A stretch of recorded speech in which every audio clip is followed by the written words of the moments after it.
일단은 찾는 건 힘드니까 우리도 그랬어.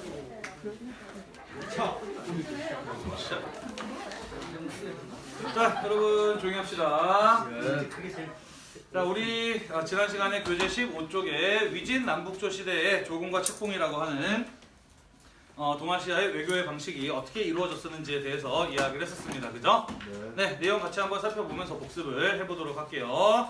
자, 한 나라 때에는 중국이 한 나라의 통일 왕조였기 때문에 조공을 바치고 책봉을 받는 나라 역시 한 나라 하나밖에 없었다라고, 아니지 반대로 조공을 받고 책봉을 해주는 나라 한 나라 하나밖에 없었다. 우리는 그런 것을 이론적 관계라고 이야기를 했어요. 그죠? 자, 그런데 남북조 시대로 가게 되면서 중국이 여러 개의 나라로, 둘 이상의 나라로 분열되게 됨에 따라 어떤 일이 벌어지게 되었느냐? 조공을 바칠 나라도 여럿이었고 책봉을 받을 수 있는 나라 역시 여럿이었어요. 그죠? 그래서 여러 나라와 동시에 조공과 책봉의 관계를 맺는 다원적인 관계가 나타나게 되었다라고 이야기를 했습니다. 이러한 관계가 나타나게 될 수 있었던 까닭은 무엇이었냐면은 남북조 시대 때에는 남조와 북조가 서로 싸우고 있는 상황이었기 때문에 주변 국가들이 자기의 적인지 동맹인지 아니면 중립인지 이런 상호의 우호 관계를 확인하기 위한 작업이 필요했기 때문이었다라고 이야기를 했어요. 그죠? 그렇기 때문에 고구려 같이 강력한 나라는 서로 다 적으로 돌리고 싶지 않았기 때문에 나 말고 다른 나라에게도 조공을 바치고 책봉을 받았다는 사실을 알고 있지만 그것을 가지고 뭐라고 할 수 없는 상황이었어요. 그죠?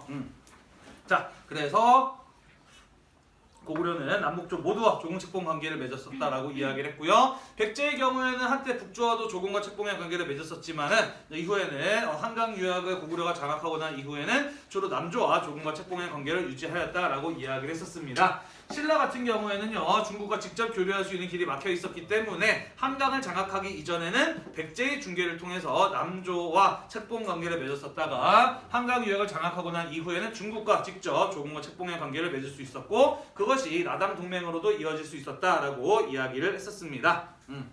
자, 일본 같은 경우에는 국내의 정치적 정당성을 확보하기 위해서 남조와 책봉 관계를 맺었었다라고 이야기를 했었죠. 자, 그러면서 일본이 중국과 조공 책봉 관계를 언제 맺었는지 정확하게 알 수는 없지만 1784년에 한위 노구광인이라고 하는 도장이 발견이 되면서 후한대에도 일본과 중국이 뭔가 이제 외교를 했을 것이다라고 하는 것을 추정할 수 있는 증거가 나오기도 했다라는 거 이야기를 했었습니다.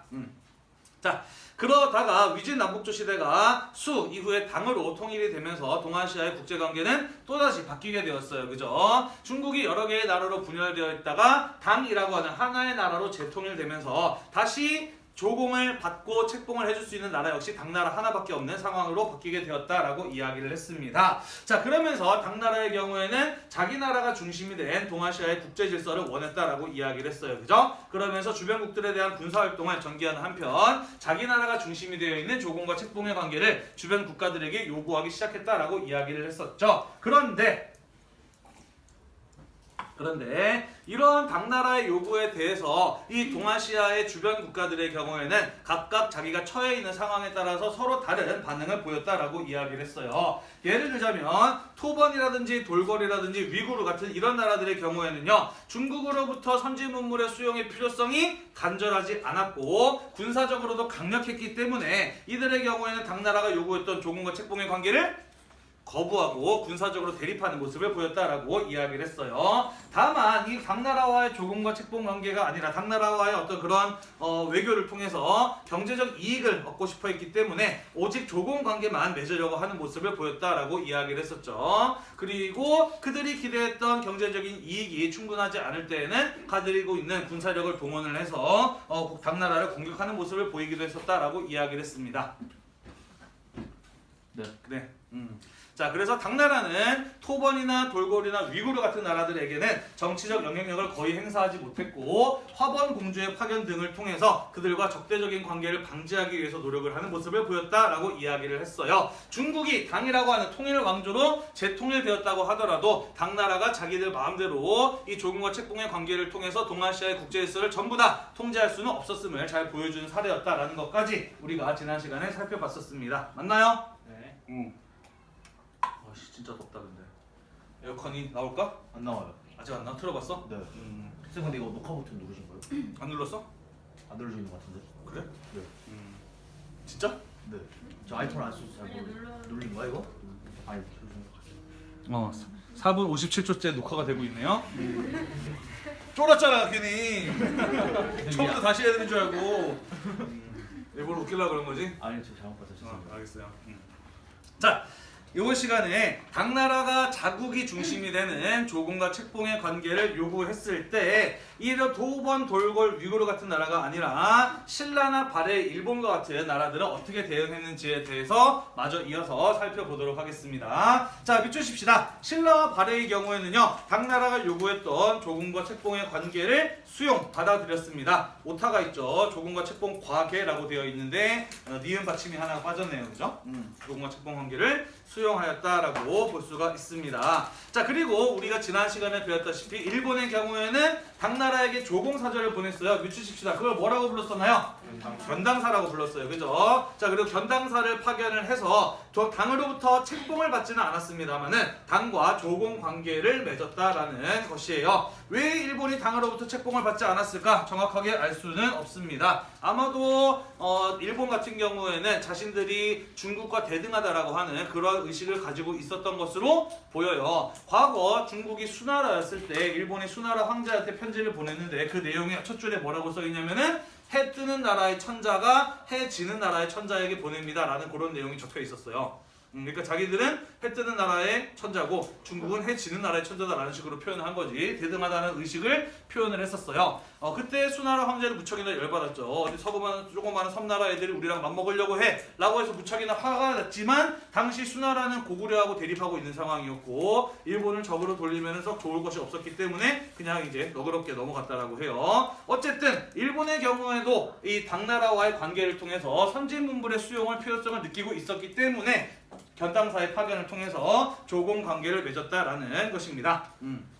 자, 다시 말해서 신라와 발해, 일본의 경우에는 토번, 돌골, 위구르와 달리 당나라가 요구했던 자국 중심의 조공, 책봉 질서 안에 들어갔다. 그것을 받아들였다라고 볼 수가 있습니다. 자, 그러면 신라나 발해, 일본의 경우에는 왜 당나라의 중심이 되는 국제 질서를 받아들였느냐? 그것은 첫 번째, 당과 맺은 조공과 책봉의 관계가 국내의 통합을 유지하는 데 도움이 되었기 때문이고요. 두 번째, 당나라하고 조공과 책봉의 관계를 맺음으로써 국제적으로 보았을 때 당과 우호적인 관계를 바탕으로 다른 나라와의 군사적 충돌에 대비할 수 있는, 대처할 수 있는 그런 어떤 여유가 생겼기 때문이에요. 예를 들자면은 신라하고 발해 같은 경우에는 사이가 이따가 얘기하겠습니다만은 썩 좋지가 않았단 말이죠. 그런 상황에서 당하고도 사이가 좋지 않다고 한다면은 자기 앞에 있는 눈앞의 적인 신라는 발해, 발해는 신라를 온전하게 상대하기 힘들었겠죠. 그죠? 그래서 당과 우호적인 관계를 맺음으로써 당이 아닌 주변 국가와의 군사적인 충돌, 위협에 대처할 수 있었기 때문이다 라고 볼 수가 있습니다.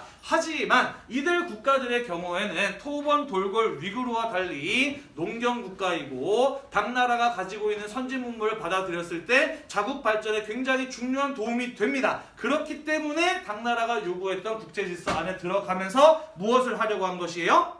주십시다. 당나라의 제도와 문물 같은 것들을 받아들이려고 했다라고 볼 수가 있는 것이죠. 지난번에 이야기했던 것처럼 당나라는 당시 동아시아뿐만 아니라 세계적으로 보았을 때도 가장 높은 수준의 문화와 경제력을 가지고 있었어요. 그래서 당과 조공책봉의 관계를 맺는 것은 이들 국가들에게 있어서 실질적인 도움이 되었기 때문에 그들의 요구했던 국제관계를 받아들였다라고 볼 수가 있다라는 것이죠. 자, 그렇다고 해서 이 당과 조공책봉의 관계를 받아들였고 당나라가 중심이 되는 국제질서 안에 들어갔다고 하더라도 이들이 당나라의 지배를 받았다, 당나라의 실제적인 간섭을 받았다라고 볼 수 있을까 없을까?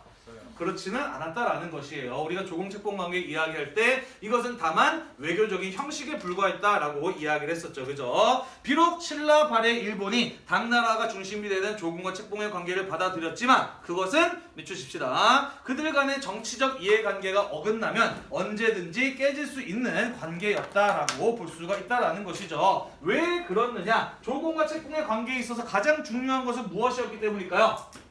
그것은 바로 조공과 책봉의 관계를 통해서 자기 나라가 이익을 얻을 수 있느냐 없느냐가 가장 최우선이었기 때문이다라는 것이에요.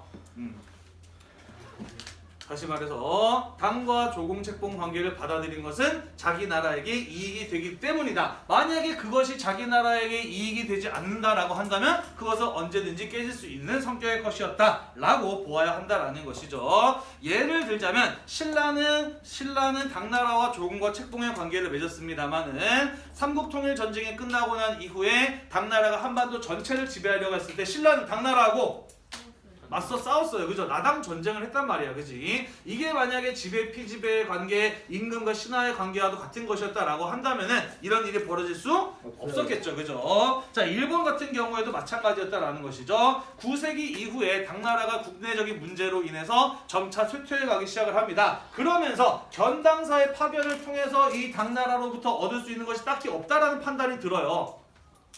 견당사의 파견 어떻게 할까요?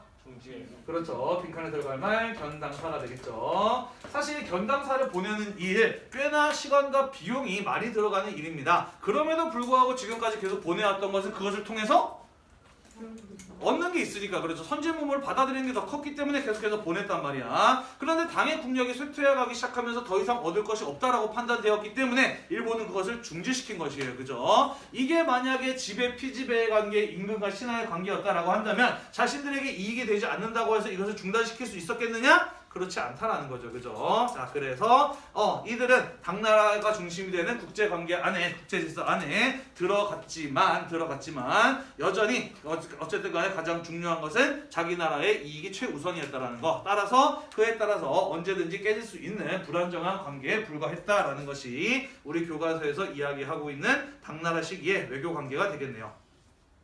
이해가 됐나요? 네. 자, 이 시기에 신라와 발해 그리고 일본 간의 관계도 좀 보도록 하겠습니다. 역시 더우니까 마스크 안에 땀이 낙차네.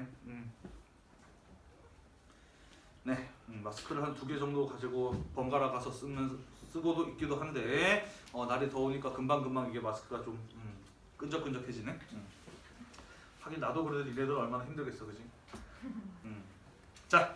봅시다. 신라와 발해 일본 간의 관계를 보도록 할게요. 자, 신라와 일본은 통일 후에 관계를 개선하면서 사절과 상인들이 왕래를 하게 됩니다. 자, 통일 후에 관계를 개선했다라고 하는 것은 신라가 통일하기 전에는 일본과 신라 사이가 어땠다는 거예요? 나쁘지 않았다. 나빴어요. 나빴으니까 관계를 개선했다는 얘기가 나오겠지. 왜 나빴을까 그러면? 백제와 전쟁을 해서.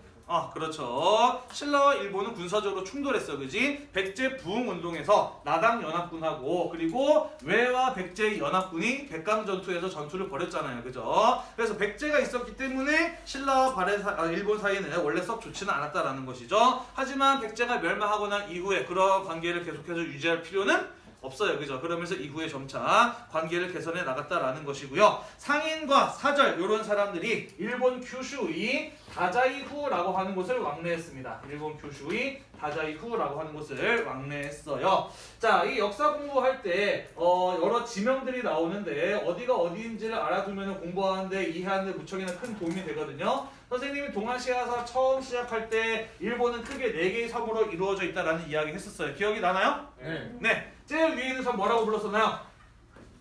홋카이도. 그렇죠. 한자로는 북해도, 일본어로는 홋카이도라고 하죠. 그리고 두 번째 요거는 또.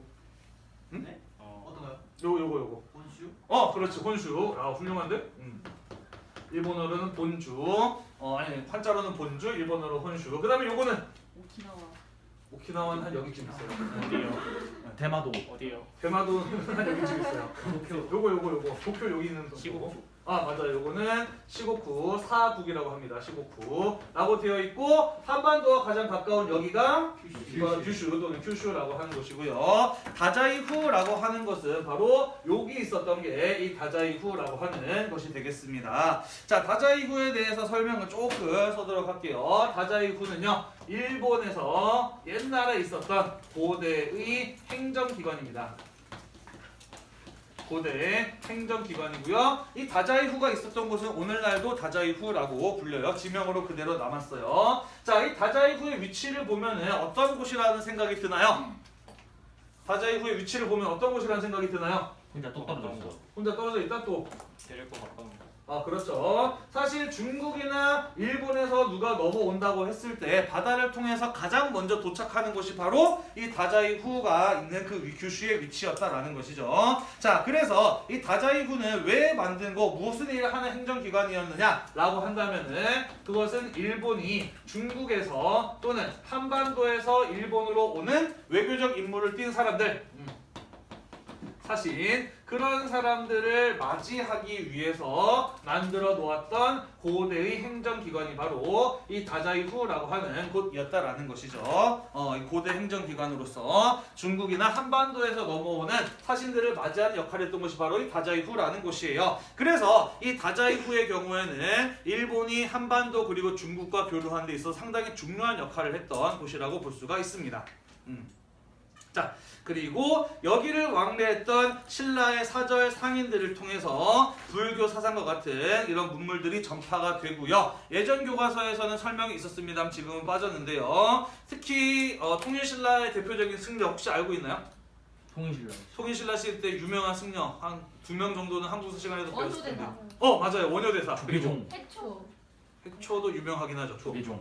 조계종은 종파의 이름이지 사람의 이름 아니죠? 원효대사랑 같이 해골물을 마시러 가는 데 있었던 사람도 있는데 해초춘. 주의. 의상대사라고 혹시 들어봤나요? 네.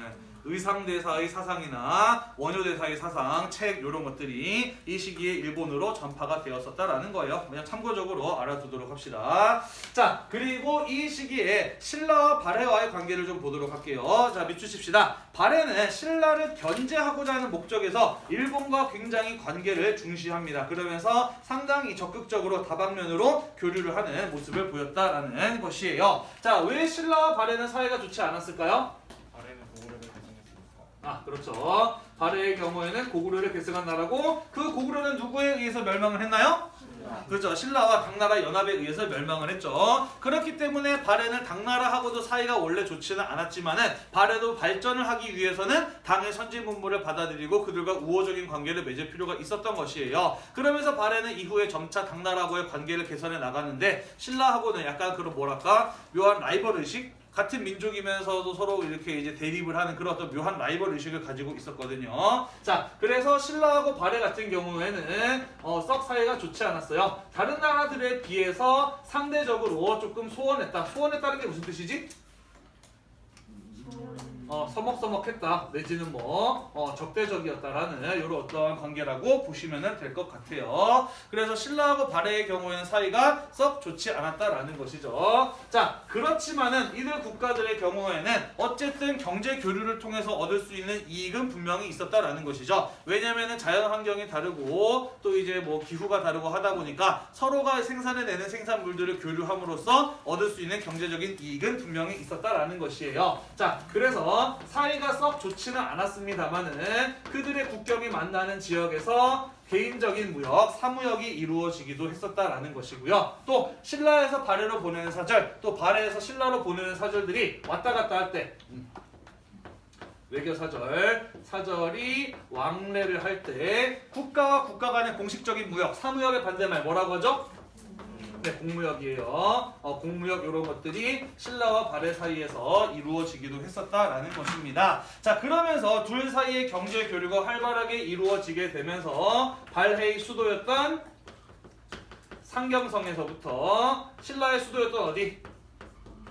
네, 경주까지 많은 사람들이 왔다 갔다 하면서 편하게 이동할 수 있는 길이 형성이 되었는데 그것을 뭐라고 불렀었냐면은 발해에서는 신라로 가는 길이라는 의미에서 신라도라고 불렀어요. 둘 사이에서 관계는 서먹서먹했지만 둘 사이의 경제 교류는 활발하게 이루어졌다. 그래서 사무역이라든지 공무역 이런 것들이 전개가 되면서 양국의 수도를 왕래할 수 있는 길인 신라도 같은 길이 만들어지기도 했었다라는 거. 요것도 우리 교과서에도 빠져 있지는 하지만 이런 것도 우리가 좀 알아둘 필요가 있어서 함께 필기를 해 보았고요.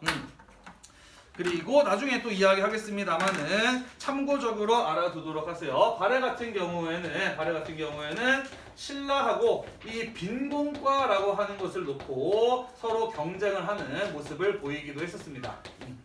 발해와 신라는 빈곤과라고 하는 것을 두고 서로 경쟁을 하는 모습도 보이기도 했었다라는 거예요. 자, 빈곤과라고 하는 것은 무엇이냐?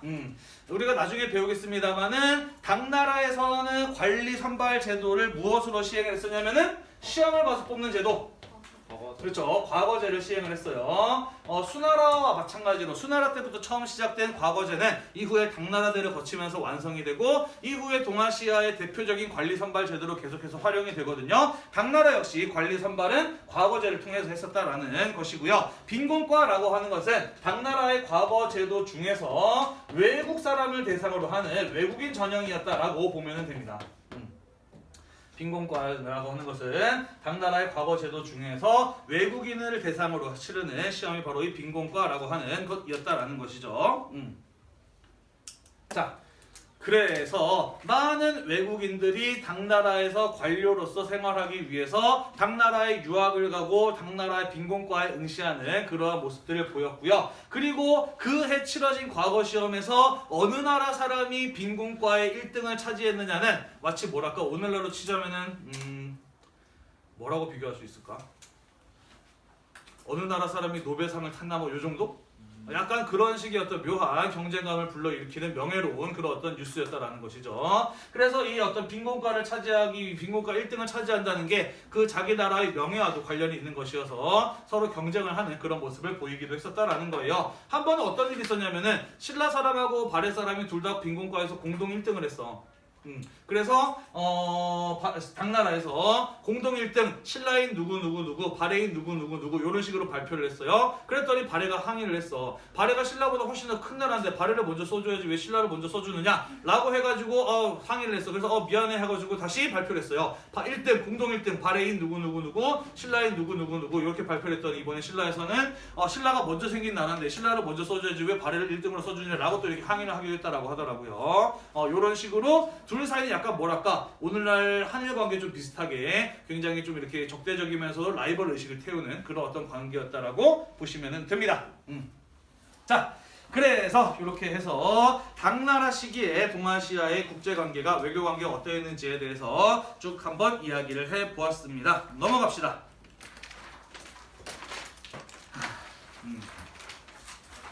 요즘에 유튜브 보다 보니까 유튜버들이 그런 거 하더라고. 뭐야? 구독자 이벤트? 그런 거 해서 이제 구독자들 늘리기 위해서 막 열심히 노력을 하고 그러더라고요. 하시게요? 그래서 한번 그런 거 해보면 어떨까 하는 생각이 드는 거지. 내가 이제 여기 수업 들어오기 전에 유튜브에 들어가서 내 구독자가 몇 명인가를 봤더니 215명이더라고요. 물론 계약하기 전에 한 180명 정도였거든. 그러니까 계약하고 난 다음에 지금 우리 학교 2학년 학생들 중에 내 수업을 구독한 학생들이 한 30명 정도밖에 없다는 거지.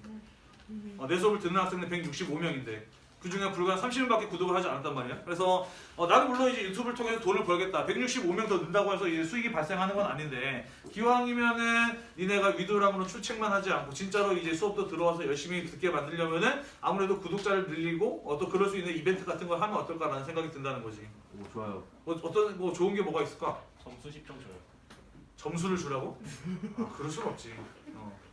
뭐 보니까 뭐 이렇게 막 응모해가지고 뭐 이렇게 선물도 주고 뭐 이런 거 하던데. 엽떡 기프티콘. 그러니까 뭘 하면 그런 걸 주냐는 거지. 아이패드. 아니 그러니까 뭔가 선물을 주긴 줄 건데 뭘 통해서 그걸 이제 당첨자를 고르고 하냐는 거지. 댓글. 등급. 댓글 달아주면 되죠. 댓글 열심히 랜덤으로 달기. 돌려요. 랜덤으로 돌려요. 랜덤으로 돌리라고? 네. 그냥 이렇게 랜덤으로 돌리는 사람 중에 누구 이렇게 준다 이런 식으로. 네. 별로 많이 안 할 것 같은데. 구독자 300명 되면은 그냥.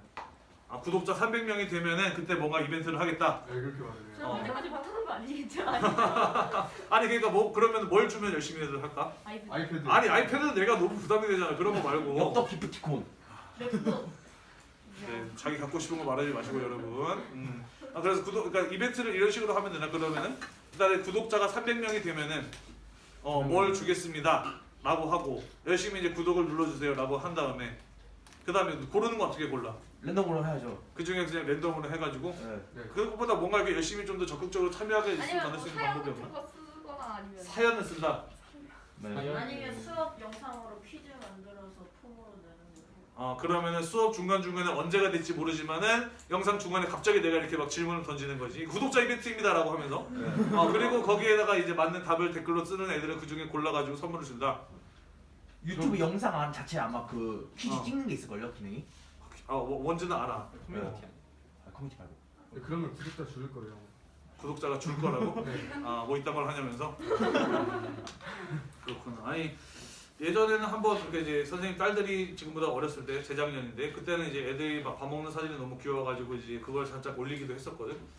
그랬더니 구독자는 별로 안 늘더라고. 그냥 애들이 그냥 쌤 딸 귀여워요 그 댓글만 달아주고 말았었는데 그런 것들 말고 좀 더 이렇게 적극적으로 뭔가 이렇게 확 내가 이 채널을 꼭 가입해야 되겠다, 수업을 꼭 들어야 되겠다라고 이렇게 할 만한 거. 썸네일로 일단 썸네일로 어그로 끌어야 돼요 쌤. 자극적인 걸로. 편집자를 구해요. 썸네일 쌤 만들어요. 썸네일을 만든다. 갑자기 중수업 중인데 졸업한 학생이 쳐들어왔습니다 이런 식으로 썸네일 자주 낚시를 해라 제목으로. 제목으로 낚시를 해라. 그것도 방법이긴. 한두 번 속고 안 할 것 같은데 근데. 아니 나서봐요. 그렇군요. 아이패드 주겠다고 걸면 된다. 근데 아이패드가 내가 쓰고 있는 아이패드 2가 있는데 그것도 아이패드이긴 하잖아, 그지? 아이패드를 준다라고 했지 아이패드 몇을 준다는 얘기는 안 했잖아. 그런 거 걸어도 괜찮겠네, 그지? 네, 이 영상을 보고 있는 여러분들도 좋은 구독자 이벤트 아이디어가 있으면은 유튜브에 댓글로 달아주세요. 알겠죠? 자, 16페이지로 넘어왔나요? 네. 자, 동아시아사 교과서를 보면은 어떤 식으로 구성이 되어 있냐면요, 여러분. 확실히 이게 날이 더우니까 말에도 축축 쳐주는구나. 다른 반에서는 얘기했는데 선생님 사실 보기보다 되게 소심한 사람이거든요. 그래가지고 마음의 상처를 되게 잘 받는 그런 타입이에요.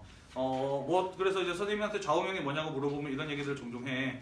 은혜와 복수는 반드시 하자라는 갑자라는 그게 나의 좌우명이거든요. 기억하고 있는 것 중에 뭐냐면 선생님이 4살 때, 4살 위에 형이 있는데 4살 때 그리고 형이 8살이지 엄마가 전날 학교 갔다 와서 먹어라 라고 하면서 아이스크림을 2개를 사놓으셨어요. 하나는 바닐라 맛이고 하나는 딸기 맛. 들었니? 네. 딸기 맛이었어요. 그리고 나는 유치원을 다니고 있었고 형은 초등학교를 다니고 있었는데 초등학교 1학년 때는 학교가 일찍 끝나잖아, 그지? 그래서 학교 끝나고 일찍 집에 온 형이 아이스크림 2개를 다 먹어버린 거야.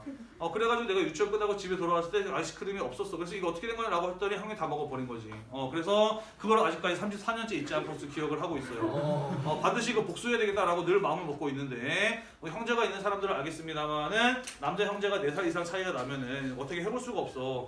힘으로도 안 되고 뭘로도 안 되고. 그래서 아직까지 복수의 칼날만 갈고 있는데 아무튼 이런 것도 있지 않을 만큼 굉장히 이제 소심한 그런 어떤 타입이거든요.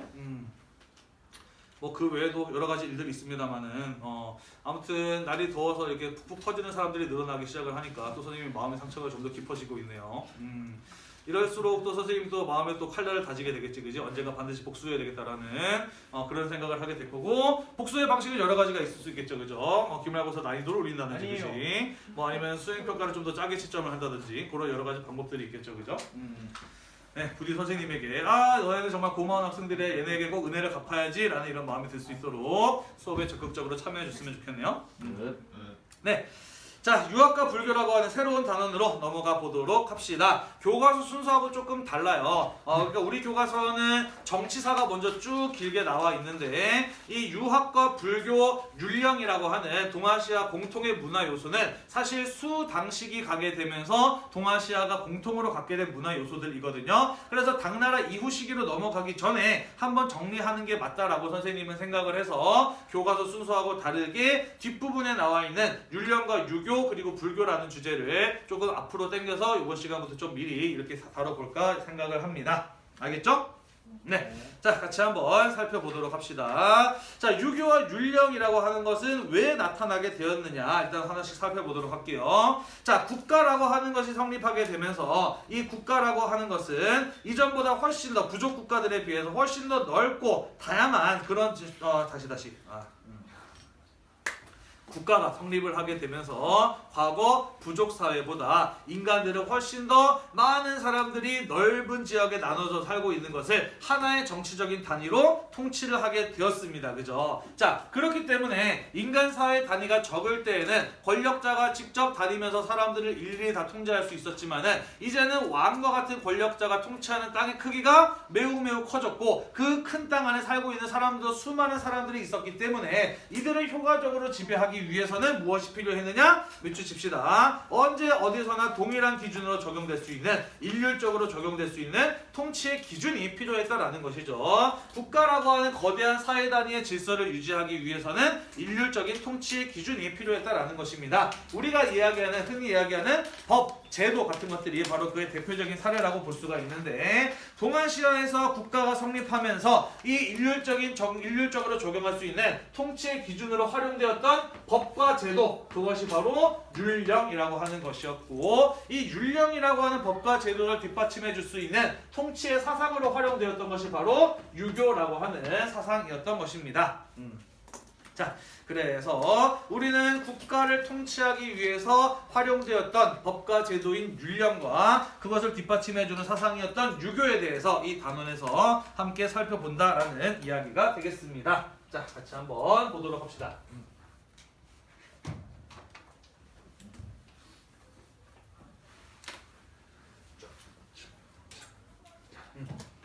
자, 같이 한번 보도록 합시다. 자, 율령이라고 하는 것은 넓은 의미로 사용되기도 하고 좁은 의미로 사용되기도 하는데요. 좁은 의미에서의 율령은 크게 율과 령으로 나누어 볼 수가 있습니다. 율이라고 하는 것은 범죄를 저지른 행위가 있었을 때 그것을 처벌하는 규정을 가지고 율이라고 이야기를 해요. 다시 말해서 법을 율이라고 했다라는 것이죠. 령이라고 하는 것은 국가를 조직하고 운영하는 신분제도라든지 수취제도 같은 것들을 통틀어서 령이라고 이야기를 했어요. 그래서 율령은 법과 제도라고 이렇게 보시면 된다라는 것이죠. 자, 이것이 율령이라고 하는 것의 좁은 의미였다라고 이야기를 한다면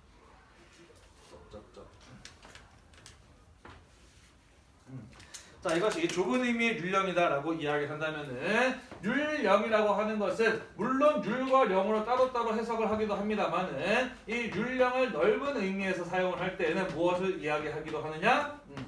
율령을 넓은 의미에서 이야기를 할 때에는 수나라 그리고 당나라를 거치면서 수당대를 거치면서 완성된 동아시아 세계 특유의 통치 체제를 통틀어서 율령이라고도 한다라는 것이에요. 넓은 의미에서는 율령을 수당대를 거치면서 완성된 동아시아 특유의 통치 체제를 율령이라고도 한다.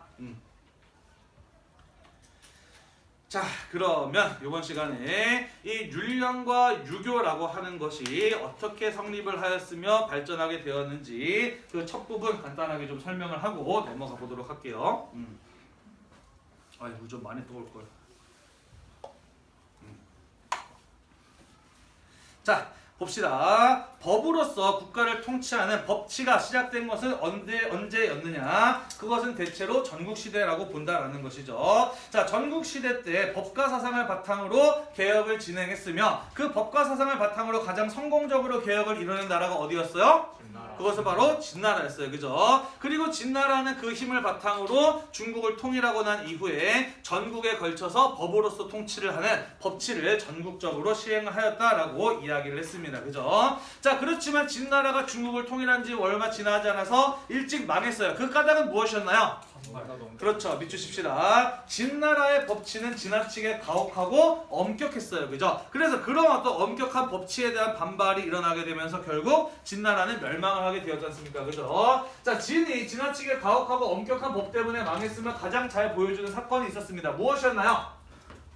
대표적인 사건으로 언급된 것이 바로 그렇죠. 진승과 오광의 난이라고 하는 사건이었어요. 기억나죠? 그죠? 만리장성을 수비하기 위해서 군대를 데리고 오라고 했었는데 강물이 불어나서 건너지 못했는데 진나라의 엄격하고 가혹한 법에는 군대를 끌고 제 시간에 도착하지 못하면 사형이라는 법이 있어서 일어난 반란이 진승과 오광의 난이라고 하는 사건이었습니다. 그죠? 자, 그래서 진나라가 지나치게 가혹하고 엄격했던 법으로 인해서 멸망을 했다라는 것이에요. 따라서 진나라 이후에 새롭게 중국의 통일 왕조로 등장한 한나라에서는 법과 사상을 대신할 수 있는 새로운 통치의 사상을 필요로 하게 되었다라는 것입니다. 이해가 되시나요? 네. 자, 다만 이 진나라가 망하는 데 있어서 그 진나라의 법률이 상당히 엄격하고 가혹했던 것 때문에 망했다라고 이야기를 했었습니다만은 이 진나라의 법률은 진나라에서 한나라로 넘어가면서 사라지지 않았어요. 사실 진나라에서 만들어진 법들 중에서 거의 대부분은 한나라의 계승이 되었다라는 것입니다. 왜 그랬을까요?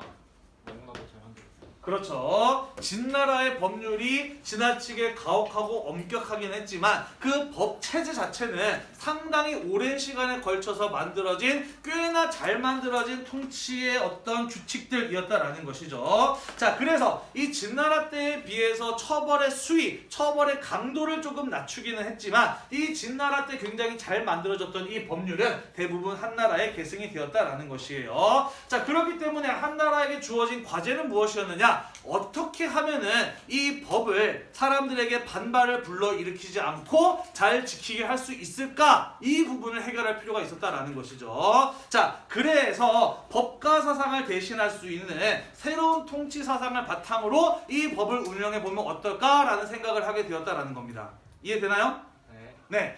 자, 그래서 법가 사상의 정반대편에 서 있었던 도가 사상이 한때 새로운 국가 통치 이념으로 고려되기도 했었습니다만은 이 한나라 때 들어오게 되면서 법가 사상을 대신할 수 있는 새로운 통치 이념으로 떠오르게 된 것은 외쳐주시라. 바로 무엇이었다? 바로 유가 사상이었다라는 것이죠. 유가 사상이었어요? 유교였다라는 거죠.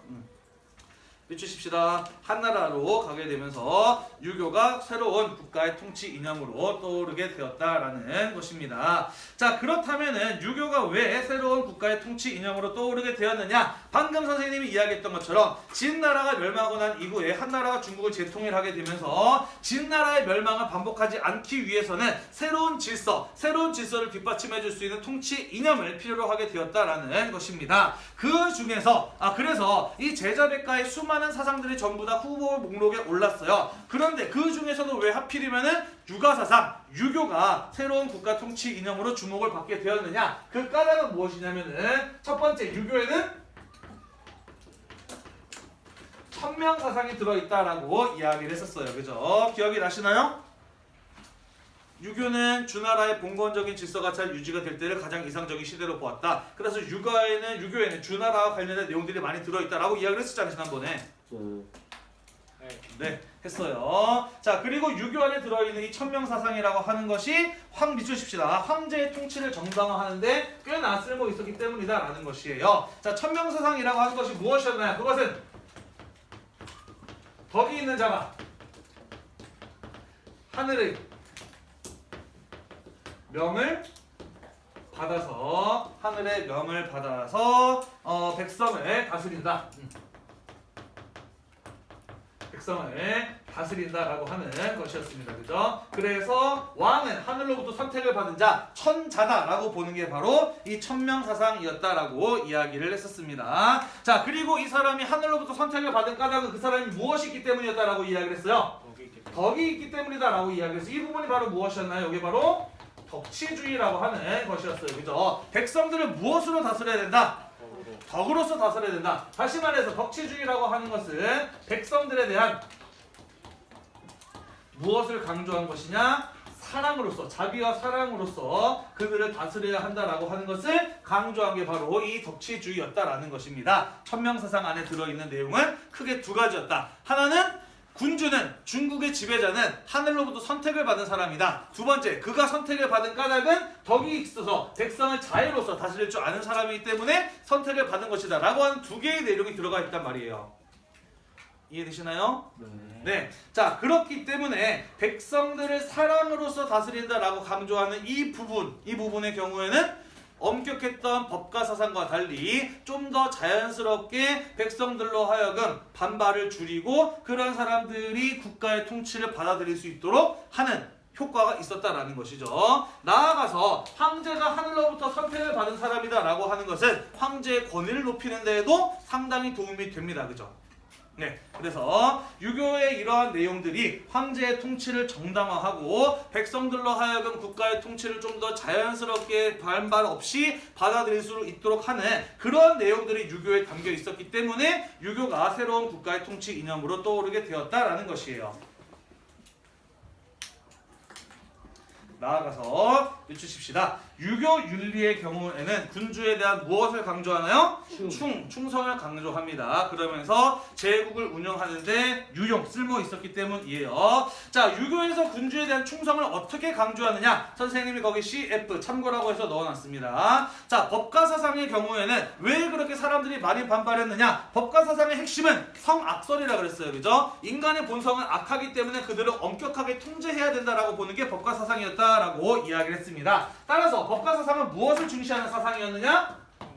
강제성을 중시하는 사상이었다라는 것이죠. 자, 그리고 선생님이 제자백과 설명할 때도 잠깐 이야기를 한 적이 있었어요. 무슨 내용이었냐면은 집에 가서 공부하려고 했는데 엄마가 너 공부 안 하니? 라고 물어보는 순간 공부가 하기 싫어져요. 그죠? 원래 인간이나 누군가 강제할 때 그에 대한 반발심이 생긴단 말이야. 그지? 따라서 진나라의 법률이 아무리 잘 만들어진 것이었다고 하더라도 이렇게 그것을 뒷받침하는 사상의 강제성을 띠는 순간 어떤 것이 일어날 수밖에 없었다? 반발이 일어날 수밖에 없었다라는 것이에요. 자, 그런데 왜 법가사상을 대신해서 유가사상이 유교가 새로운 국가의 통치 이념으로 채택이 되었느냐? 유가사상은 인간의 본성을 선하다고 보는 성선설에서 출발한다라는 것이죠. 그래서 부모에게 효도하고 싶은 마음이 자연스럽게 생기는 것처럼 임금에게도 자연스럽게 충성하라라고 하는 것을 강조한단 말이야. 다시 말해서 유교에서는 무엇을 중시한다? 강제성의 반대말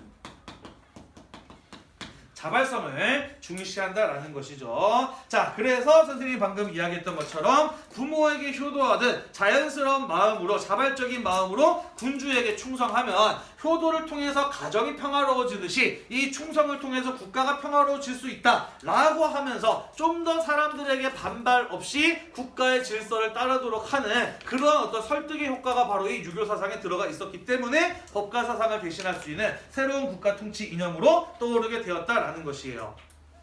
이해가 되시나요? 네, 유가사상의 경우에는 춘추 전국시대의 혼란을 어떻게 잠재울 수 있을 것인가에 대해서 다음과 같은 해결책을 내놨습니다. 늦추십시다. 위계질서, 위아래의 위계질서를 회복하고 유지하는 것, 그리고 엄격한 의식과 예절 이런 것들을 통해서 그 혼란을 극복할 수 있다라고 이야기를 했어요. 자, 유교에서 가장 중요시하는 거 효와 충입니다. 그죠? 효는 집안에서의 위계질서고 충은 국가에서의 위계질서예요. 그죠? 유교에서 가장 중요시 여긴 게 무엇이냐? 주나라의 봉건질서가 위아래라고 하는 봉건질서가 있는데 그게 무너지면서 하극상 같은 게 일어나면서 춘추 전국시대에 혼란이 오게 되었다라는 거예요. 따라서 사람들의 경우에는 위아래의 질서를 잘 지키고 살면은 국가의 질서가 회복될 수 있다라고 하는 게 바로 유가사상의 핵심이란 말이야. 그치? 이건 황제 입장에서 봤을 때는 어때요? 좋아요. 너무 좋아. 왜? 황제는 위계질서에 꼭대기에 있으니까. 그지? 위계질서를 잘 지켜야 된다라고 하는 것을 이론적으로 설명하는 유교사상, 이것만큼 국가 통치에 법과 사상을 대신할 수 있을 만한 그런 어떤 효과적인 내용이 따로 없었다라는 것이죠. 그래서 유가사상이 선택이 되었다라는 것입니다. 그리고 유교사상에서는요, 이러한 엄격한 위계질서를 지킬 것을 강조하면서 엄격한 의례를 지킬 것을 또 강조하게 됐어요. 의례. 이제 예를 들자면 여러분들 제사 지낼 때 어떻게 하던가요? 대충 아무렇게나 이렇게 숟가락 젓가락 놓고 아무나 와서 절하고 그러던가요? 아니요. 아니에요. 그죠? 어떤 순서로 음식을 놓고 뭐부터 숟가락 젓가락 놓고 누구부터 절하고 맨 마지막에 누가 절하고 굉장히 철저하게 질서를 지키면서 위아래의 질서를 지키면서 진행되도록 짜여져 있어요. 그죠? 이런 게 유교가 가지고 있는 대표적인 엄격한 의례라는 것이죠. 그리고 그 제사를 주관하는 사람이 누군가요? 보통 명절에 제사 지낼 때 제사를 주관하는 사람 보통 누구예요? 제일 비싸요. 그 집안에서 가장 윗사람. 그죠? 우리 집 같은 경우는 큰아버지가 주로 하시는데 그런 거를 주관하는 사람 어때 보였어요? 평소에는 그냥 웃음 많은 아저씨였지만은 제사를 주관하는 순간 그 다음에죠. 그렇죠. 이 사람이 우리 집안의 최고의 가장이구나라는 거 확 느껴지잖아요. 그죠? 이런 엄격한 의식과 예절의 경우에는 그 사람을 높여주는, 그 사람의 권위를 높여주는 효과가 있다는 것이죠. 다시 말해서 유교의 엄격한 의례는 누구의 권위를 높여준다? 황제의 권위를 높이는 데에도 도움이 되었다라는 것이에요. 자, 그래서 유교에는, 유가사상에는 이러한 내용들이 들어가 있었기 때문에 한나라가 중국을 재통일하면서 법가사상을 대신할 수 있는 새로운 통치사상이 무엇이 있을까를 사람들이 고민했을 때 유교가 그 최적의 대안으로 떠오르게 되었다라는 거예요. 이해가 좀 되시나요? 네. 좀 딱딱한 내용이죠. 자, 그러면은 언제 이 유교라고 하는 것이 한 나라의 공식적인 국가 이념으로 채택이 되느냐? 그것은 바로 한 무제 때였거든요. 자, 그 내용 시간이 다 됐으니까 다음 시간에 마저 이어서 살펴보도록 하겠습니다. 수고했어요. 아, 오늘 수업 너무 좀 마음에 안 드는데? 나중에 다시 찍어야 되려나? 교실 안의 공기력은 있습니다. 그럼 오늘 수업 최근에 공기가 이루어지도록 뭐라고? 쉬는 오늘 시간 수업 동안 최근이었어요. 그건 아니야. 감염병 예방을 위해 우리 모두 손을 넘네. 감사합니다.